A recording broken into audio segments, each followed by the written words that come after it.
Bismillahirrahmanirrahim. Assalamualaikum warahmatullahi wabarakatuh. Waalaikumsalam warahmatullahi wabarakatuh. Ya, kembali bersama kita di podcast Santri Sahabatku. Kali ini kita akan dibersamai oleh dua kakak kelas 12 yang memiliki kisah inspiratif menarik sekali untuk kita dengarkan ya, bersama Kak Irly dan Kak Tiara ya. Karena tak kenal maka ta'aruf, maka dipersilahkan teman-teman untuk perkenalan. Halo teman-teman, perkenalkan nama saya Indira Irly Rahmadini, biasa dipanggil Irly atau Dini. Terus asalnya dari Lampung, sekarang masih kelas 12. Ya, oke, untuk teman Kak Irly silakan. Halo teman-teman, nama saya Tiara Jasmine Novitasari, biasa dipanggil Tiara atau Tiur. Sekarang masih kelas 12 SMA. Ya, baik Kak Indira Irly. Apa sih arti nama kakak nih? Kan unik, Irly. Sebenarnya Ustazah, itu nama Irly itu kan artinya kan dini atau pagi ya Ustazah. Jadi itu karena orang tua Irly itu nikahnya itu masih dini. Jadi orang tua Irly itu nikahnya umur 16 sama 18 tahun.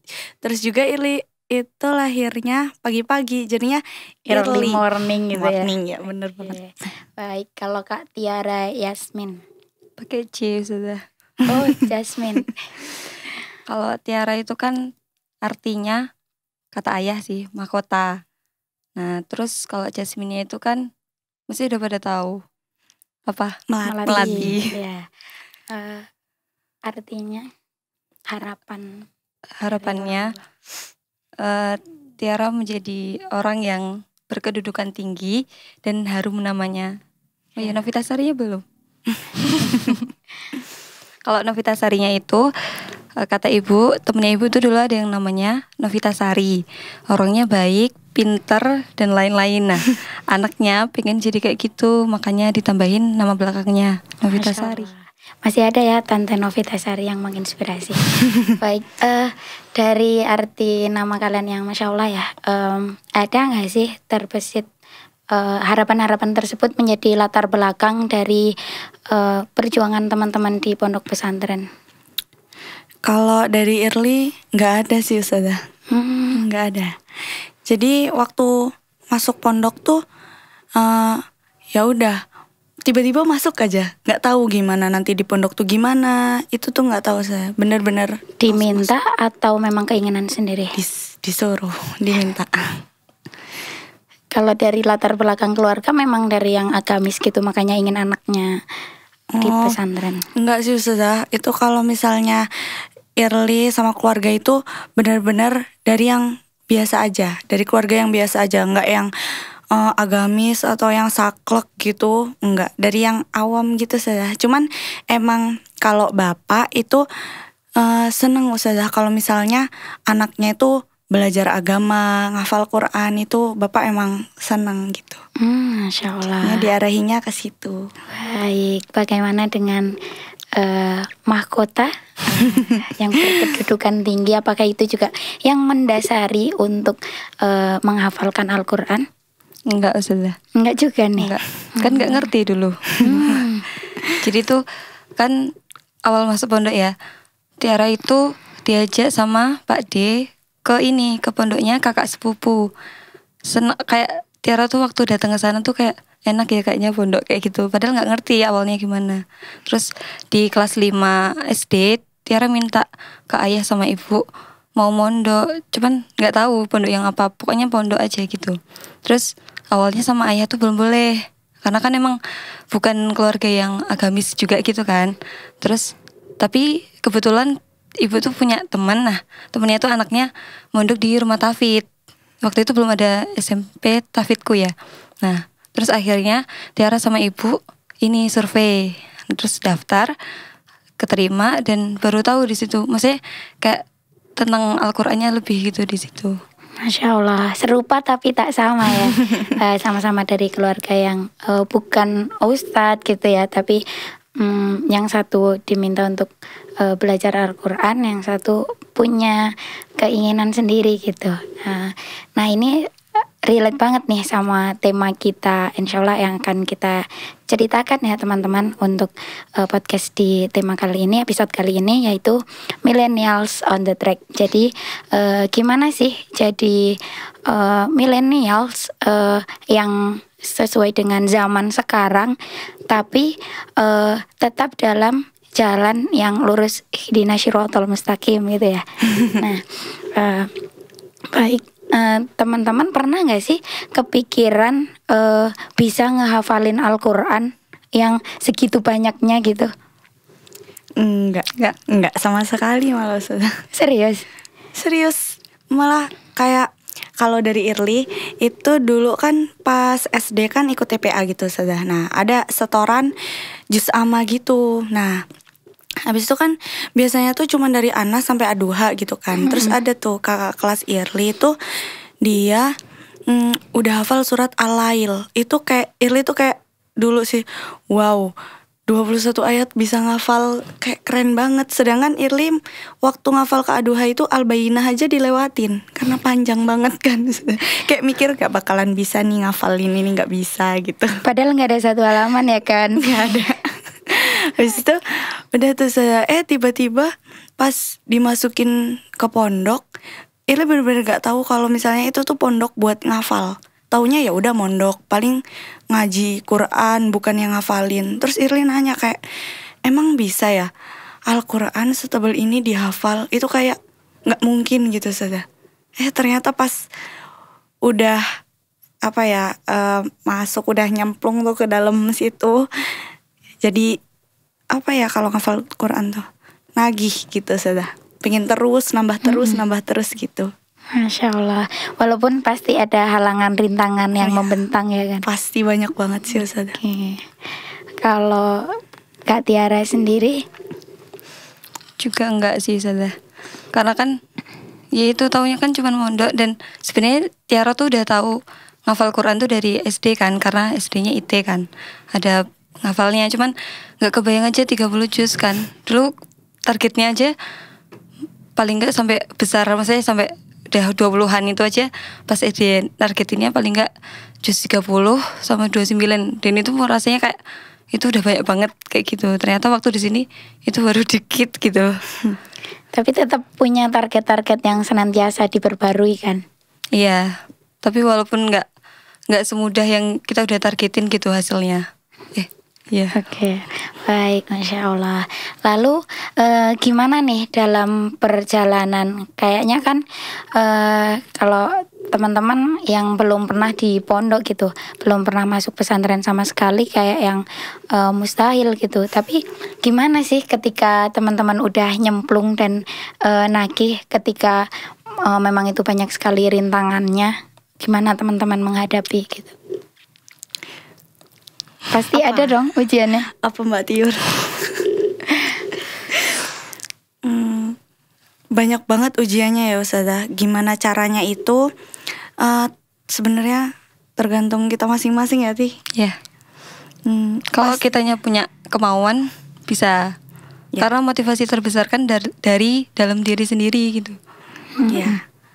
Terus ngadepinya tuh sabar, tapi nggak sabar terus, usaha juga. Walaupun emang di dalam situ banyak nangisnya. Itu kan pas, ingat ya Siti, kita kan waktu kelas 10 itu kita ngafal itu deket gitu sudah, kayak salip-salip kayak salip-salipan gitu kan sudah. Nah itu pas di juz yang sama gitu. Iya. Berapa ya? 15 apa 16 gitu. Iya di juz 15 apa 16 gitu. Ya, kalau misalnya ada temennya kayak gitu, saya makin semangat ngafalnya gitu. Terus kita juga pernah tuh pas di juz 11, 12, 13 itu sama Irli sama Tiara.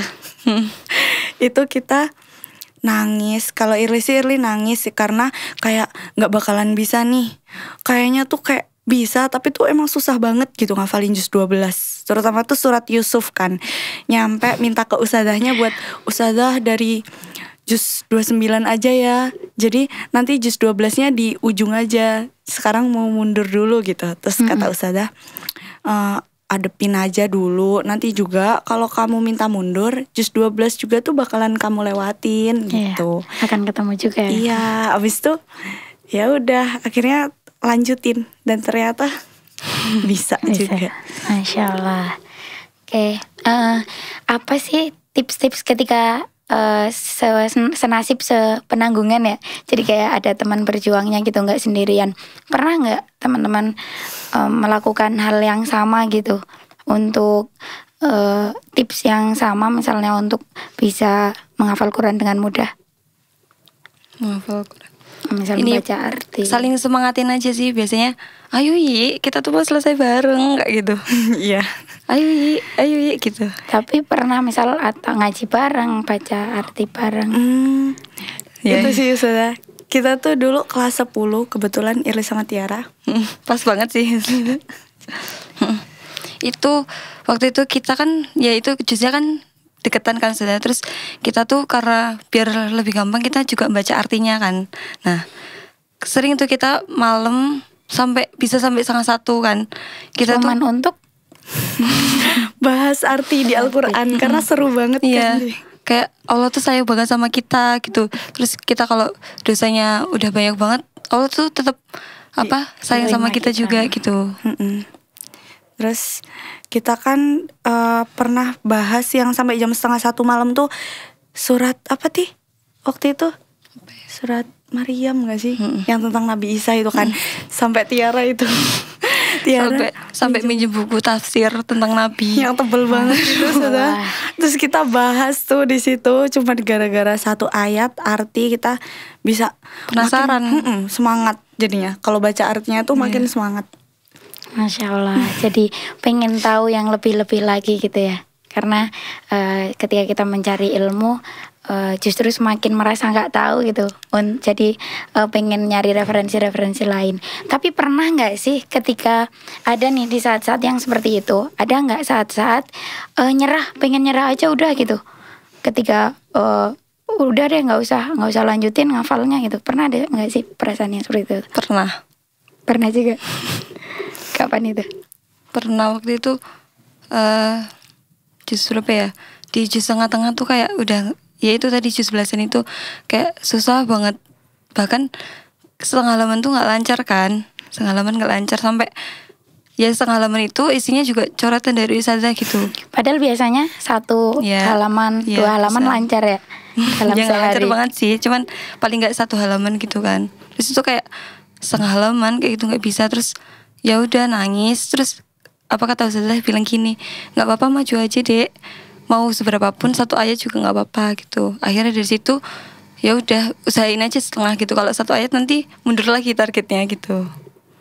Berarti yang penting istiqomah gitu, mau seberapapun. Ya. Akhirnya sampai juga kan. Kalau Kak Irli nih, pernah juga nggak di saat yang seperti itu?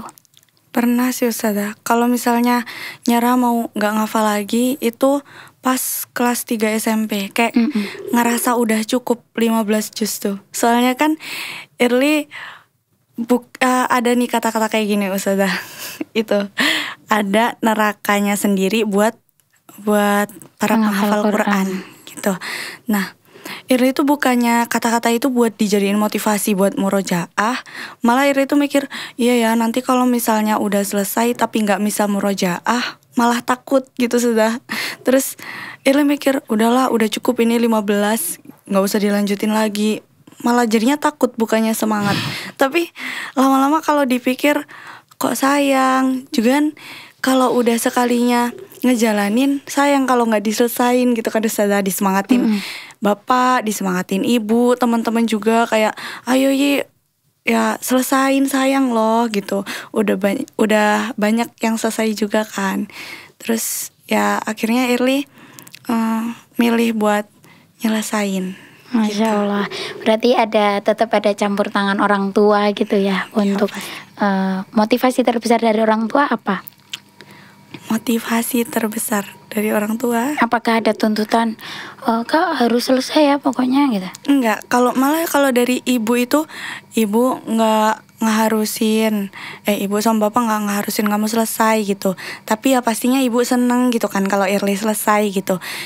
Ya sebagai anak gimana ya Ustazah, sayang juga kan kalau nggak diselesain. Terus ya gimana caranya Irli selesai, dan akhirnya alhamdulillah gitu.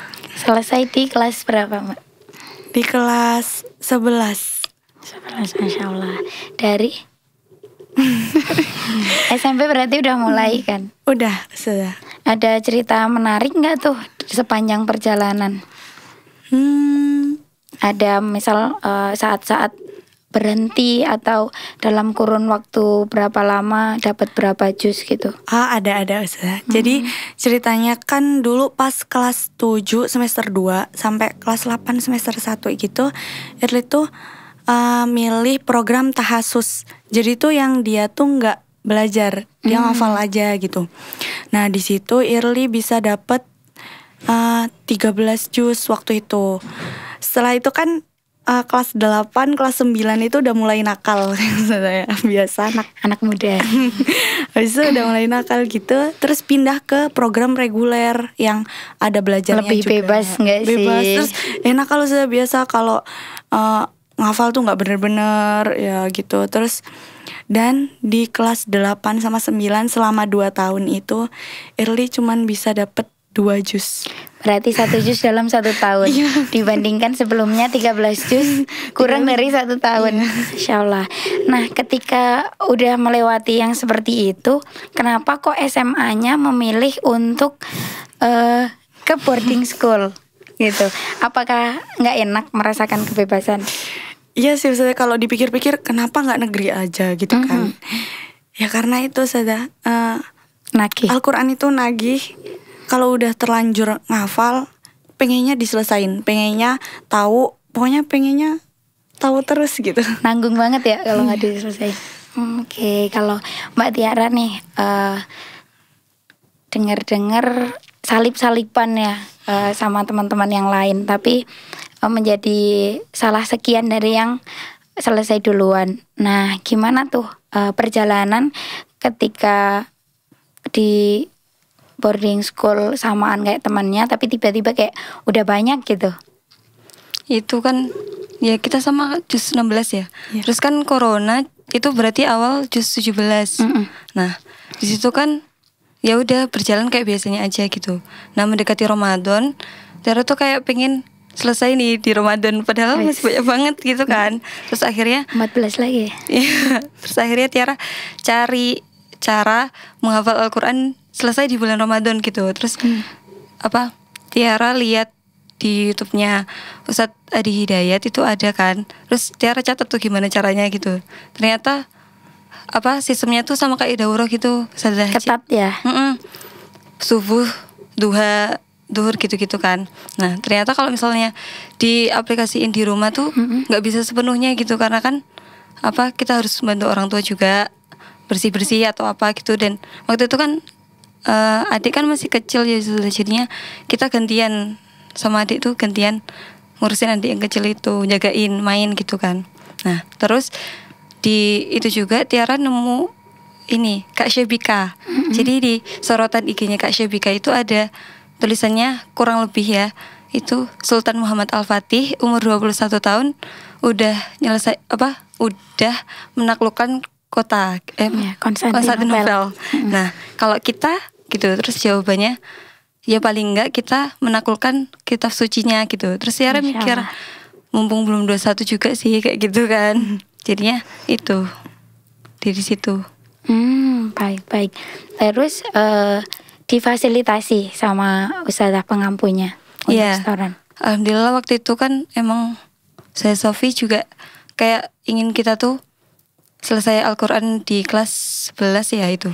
Nah maksimal kelas 11 lah ya gitu. Soalnya kan kita juga alumni kan. Di situ sudah mau nerima setoran kita tuh setiap hari. Kapanpun jamnya itu tinggal bilang aja. Nah kecuali kita setoran terus kecuali 3 hari. 1 hari sebelum Idul Fitri sama 1 hari setelahnya. Jadi selain itu kita setoran terus gitu sama Ustazah Sofi. Iya, berarti walaupun liburan tetap. Iya, sebisanya sih sebenarnya. Nggak harus 2 halaman 3 halaman gitu. Kalau kita bisanya 2 ya 2, kalau bisanya 1 ya 1. Tapi minta maaf sama ustazahnya. Insyaallah. Berarti selesai di kelas 11 tercapai target. Itu menghafal dari SMP. Kalau juz 30-nya SD. SMP-nya alumni berarti SMP Tafidku ya. Iya. Baik. Jadi begitu ya perjalanan yang sebenarnya ketika dijalani terasa sesak gitu, tapi ketika udah berlalu ya ternyata bisa juga gitu. Ada nggak sih tips-tips yang mau dibagikan gitu ke teman-teman yang belum ada pandangan, misalnya untuk gimana sih menghafal Quran gitu, atau yang sedang futur dalam menghafal Quran, gimana caranya biar nge-up lagi gitu. Pengalaman dari kakak-kakak tuh kayak gimana?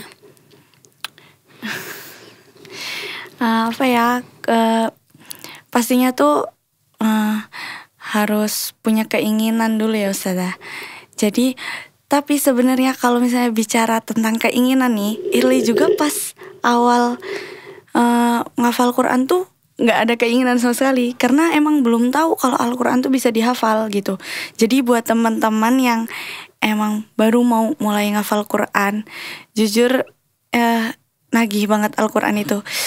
Enak gitu kalau kadang misalnya kalau baca arti di Quran itu, kalau misalnya kita lagi salah, itu kita baca arti di Quran tuh secara nggak langsung tuh Allah kadang negur lewat arti-artinya gitu. Jadi kadang kalau mau ninggalin Quran kok sayang, itu tuh sebenarnya kayak buat ngingetin kita juga kalau kita lagi banyak salah. Kadang kan gimana ya Ustazah, kalau kita ninggalin Quran kadang tuh juga kita lupa apa dosa yang udah kita lakuin. Tapi tuh kadang kalau suka baca Quran gitu, baca artinya, kita tuh kadang motivasi terketuk, tertampar gitu saya. Jadi buat ngingetin juga, pokoknya ngafal Quran tuh enak. Kalian harus coba dan selesaikan. Iya. Al-Huda wal Furqan gitu ya, sebagai petunjuk di hidup kita. Kalau Kak Tiara ada tips-tips yang bisa dibagikan? Ya sama sih sebenarnya. Kalau misalnya kita pingin ya udah, berarti kan kita punya ambisi untuk kita tuh bisa di situ gitu kan. Nah kalau misalnya kita udah punya itu, kita udah punya kunci pertamanya tuh. Kalau kita mau melakukan satu hal itu, nah setelah itu kita bertahan.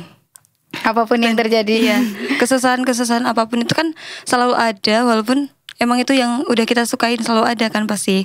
Nah tinggal kitanya, berarti kan kita harus bertahan menghadapi masalah apapun yang ada di depan kita gitu. Oke, baik.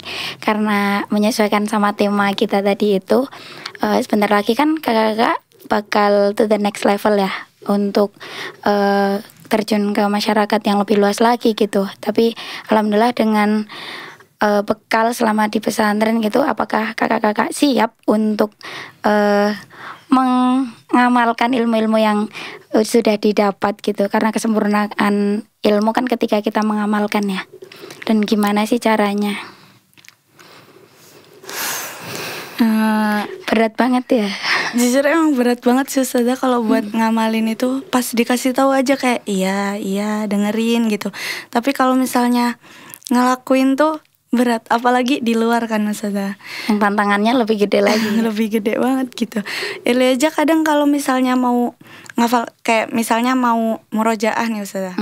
Kadang tuh kan kalau di lingkungan luar tuh gengsi kan Ustazah, mau ngaji tiba-tiba ngaji gitu. Di tengah-tengah gitu kan gengsi gitu. Kadang itu caranya dengerin lewat HP, pakai headset gitu kan, orang-orang nggak tahu ya.